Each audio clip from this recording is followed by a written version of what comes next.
Rumors had been spreading for weeks in a riverside village on the Lualaba about men taken in the night.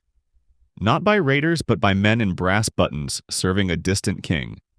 By the mid-1890s, that river was inside the Congo Free State, the private colony of King Leopold II of Belgium.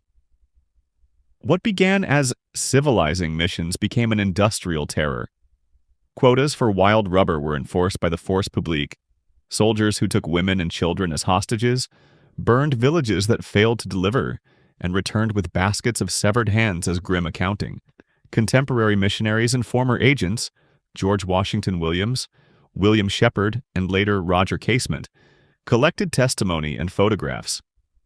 Shipping manifests and trade ledgers, analyzed by campaigners like Edmund D. Morel, revealed a conspiracy. Leopold's state portrayed itself in Europe as philanthropic, while private concession companies and colonial officers enriched themselves through forced labor. Censors, bribes, and a facade of progress hid the amputations, floggings, and mass deaths.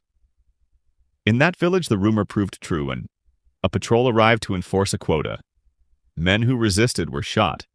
The soldiers kept hands to prove bullets were not wasted, and mothers wailed for children taken as collateral. News of these atrocities leaked.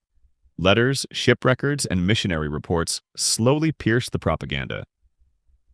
The horror was not random cruelty, but a system. An economic conspiracy dressed as empire, sustained by secrecy and European demand for rubber. The international outcry that followed would later force Leopold to cede the Congo, but not before decades of suffering. For the villagers by the Lualaba, the quiet along the river after the patrols left was its own horror. A silence filled with missing hands and missing people, proof that industry and statecraft had made murder a commodity.